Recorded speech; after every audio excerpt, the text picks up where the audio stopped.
यति बेला हामी यो चतराको पुनर्वासमा रहेको ड्रागन फ्रुट फार्ममा छौँ र यति बेला हामीसँग यहाँ हुनुहुन्छ यस फार्मका सञ्चालक आकाश राईज्यू। उहाँले आज हामीलाई यो ड्रागन फ्रुट सम्बन्धी केही जानकारी दिनुहुन्छ। कसरी रोप्ने, कसरी खेती गर्ने, अनि यसको आम्दानी कति हुन्छ, खर्च कति हुन्छ भन्ने विषयमा। यदि तपाईहरु पनि ड्रागन फ्रुट सम्बन्धी इन्ट्रेस्टेड हुनुहुन्छ भने हाम्रो भिडियोलाई हेरिदिनु होला। यो तपाईको फार्ममा कति जति बिरुवा लगाउनु भएको छ यहाँ? यो खासै धेरै छैन, यो 3-4 कट्ठामा मात्रै लगाएको हो। हजुर। एरिया कम भएको कारणले गर्दाखेरि यहाँनिर विशेष गरेर 9-10 प्रजातिको छ, जसमा चाहिँ तपाईलाई यो दुईटा पहिला लोकल थियो, त्यसपछि चाहिँ यो क्रसबिट भन्ने जातको हो। त्यसले चाहिँ पोहोर सालदेखि उत्पादन दिन सुरु गरेको हो र यसपालि पनि दिन्छ। यसले यसपालिदेखि चाहिँ सुरु दिन्छ। धेरै लगाएको छैन, थोरै मात्र छ। यो खेती गर्दाखेरि आउने चुनौतीहरू अनि यसमा लाग्ने रोगहरू अथवा केही समस्याहरू के हुन सक्छ त खेती गर्दा? अब यो चाहिँ तपाईलाई चुनौती भन्ने चाहिँ त्यस्तो खासै देखिँदैन, बाहिरबाट हेर्दा चाहिँ हैन, यो चुनौतीपूर्ण देखिँदैन, यो सजिलो जस्तो देखिन्छ। तर यो तपाईलाई गर्दै जाँदाखेरि तपाईले यसको चाहिँ भित्री कुराहरू बुझ्दै जानुहुन्छ। कुन समयमा कुन रोग लाग्छ भन्नेदेखि लिएर यसलाई कति मलजल गर्नुपर्ने भन्ने चाहिँ त्यो तपाईले गर्दै गएपछि हो। यसको यो मल लाउने विधिदेखि लिएर यो छाँटकाट गर्ने विधिदेखि लिएर यसको रोग व्याधि सम्बन्धी तपाईले चाहिँ यो समयअनुसार अटोमेटिक यो गर्दै जाँदाखेरि जानिहाल्ने कुरो हो। र विशेष गरेर चाहिँ यो जाडोमा चाहिँ यसलाई फङ्गस भन्ने रोग लाग्छ र यो गर्मी मौसममा पनि धेरै रोगहरू लाग्नु भन्दा नि यो पानीको मात्रा धेरै भएर चाहिँ यो कुहिने, यो सनलाइट धेरै भएर पनि यसलाई असर गर्दो रहेछ। र मल चाहिँ यसको वर्षै पछि दिनुपर्ने हुन्छ, वर्षमा 2चोटि 3चोटिसम्म दिँदा हुन्छ। र यसलाई चाहिँ यसको एज अनुसार चाहिँ हामीले मलजल दिनुपर्ने हुन्छ। एज अनुसार चाहिँ सुरुमा 6 महिनाको हुँदा त्यही लेभलमा दिनुपर्छ। यो बढ्दै गएपछि जति यसको हाँगाहरू उमेर बढ्दै जान्छ त्यति नै यसको मात्रा पनि बढाउँदै जानुपर्ने हुन्छ। र यसलाई छाँटकाट चाहिँ बेला बेलामा गरिराख्नु पर्छ। यसलाई 24 घन्टा चाहिँ हेर्नै पर्ने हुन्छ। यसलाई चाहिँ तपाईँले दायाँ बायाँ यताउता सर्ट टाइम गर्नुभयो भने चाहिँ यसमा धेरै गाह्रो हुन्छ। जस्तै यो बोटहरू हामीले सबै छाँटिसकेको हो। यो बोटहरू चाहिँ हामीले छाँटिसकेको हो। अब यो चाहिँ तपाईँले छाट्नु भएन भने चाहिँ यस्तो प्रकारले चाहिँ देखिँदैन। यो कोही यता गएको हुन्छ, कोही यता गएको हुन्छ हैन।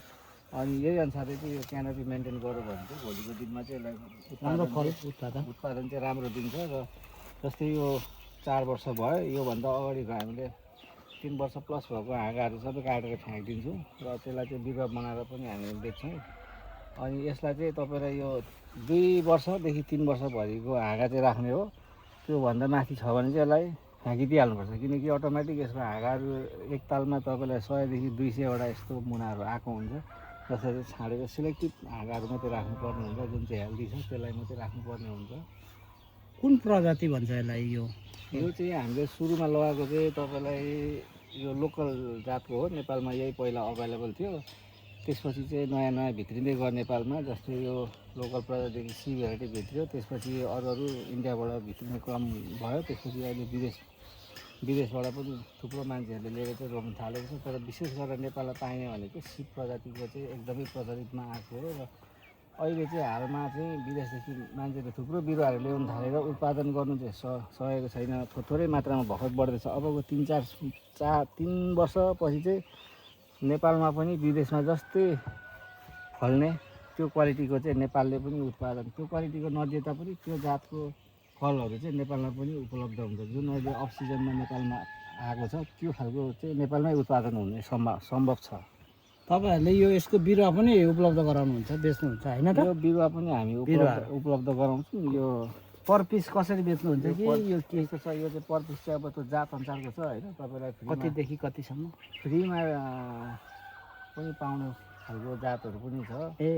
अनि अब 300 देखि 1000 त्यो क्वालिटी अनुसार हो। यो त्यो चाहिँ भेराइटी अनुसारको। हजुर, त्यो चाहिँ भेराइटी अनुसारको हो, जुन चाहिँ तपाईँले यहाँ मात्रै अरूतिर पनि पाइन्छ। त्यस्तो कति मजाले यो कतिको डिस्टेन्समा हुनुपर्छ होला यो सर यो डिस्टेन्स चाहिँ हामीले पहिला नेपालमा यही अनुसारको थियो 7/9 भनेर 7/9 यो हजुर यो ग्याप फैलिनुलाई 7/9 को चाहिँ हुनु पर्यो होइन 7/9 पहिला चाहिँ हजुर यो ट्रेन्ड थियो जुन चाहिँ पछि आएर चाहिँ मान्छेहरूले थाहा पाउँदै गयो कि यो चाहिँ गलत रहेछ भनेर खासमा चाहिँ यो 10/8 हुनुपर्दो रहेछ जुन चाहिँ तपाईँलाई हिँड्नु गर्नु मल बोक्नु गर्नु चाहिँ गाह्रो हुने भएकोले गर्दा यो एकदमै नजिक भयो मेरो विषयमा अब नेक्स्ट टाइमदेखि मैले लगाएँ भने चाहिँ 10/10 10/8 10/9 त्यसमा चाहिँ लगाउने अब यो लगाउने हेर्दाखेरि जङ्गलको छेउमा पनि छ होइन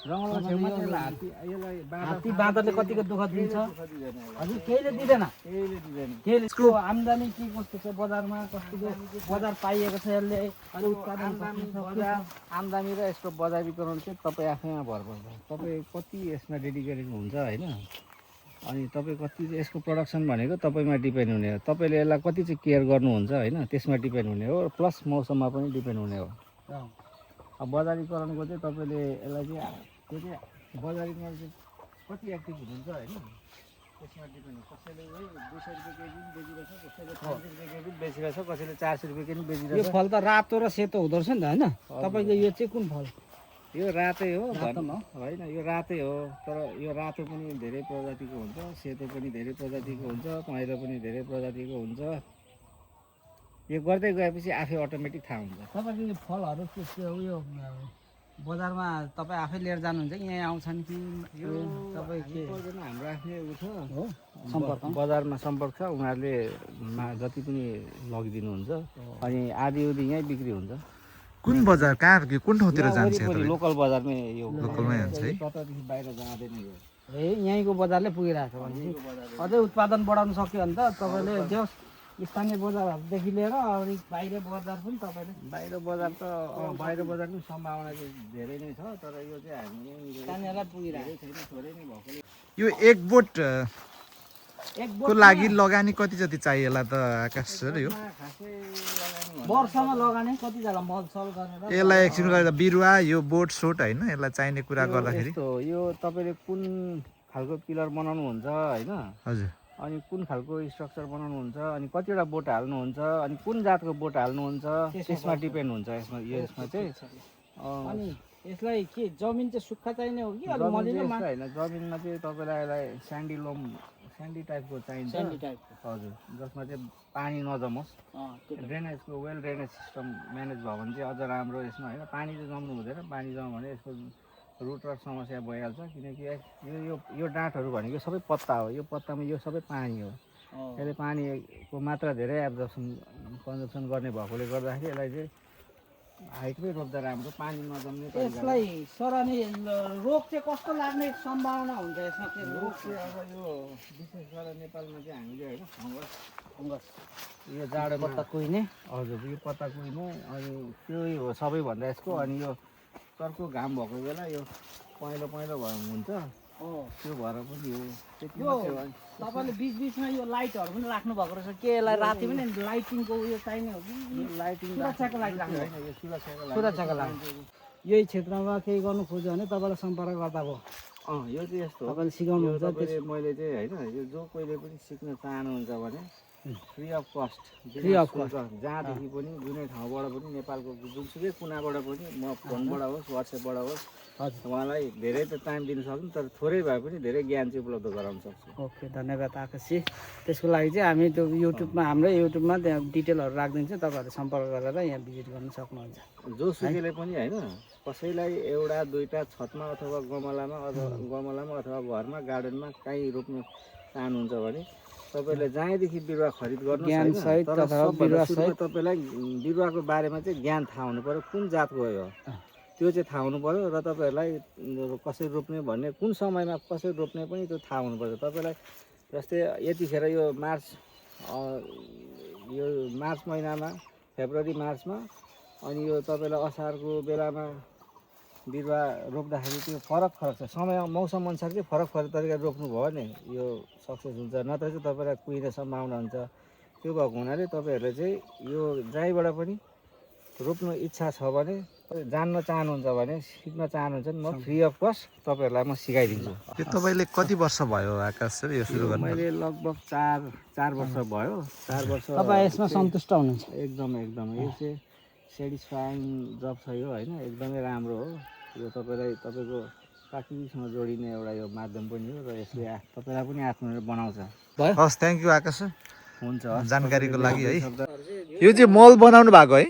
यो चाहिँ हामीले यो जस्तै यो चैत अन्तिम वैशाखतिर लाउने मल हो, जुन चाहिँ हामीले 3-4 महिना अगाडि नै स्टक राखेको हुन्छु। यसलाई चाहिँ यसरी यो जङ्गल नजिकै भएकोले गर्दाखेरि पत्करसँग मिक्स गरेर चाहिँ यसलाई हामी राखेको हुन्छौँ, जुन चाहिँ मार्च वैशाख अन्तिममा चाहिँ लाउनु एकदम सुइटेबल हुन्छ। यो सबै प्राङ्गारिक मल होइन, कम्पोस्ट अर्ग्यानिक, यो चाहिँ गाउँबाट कलेक्सन गरेको गोबर मल।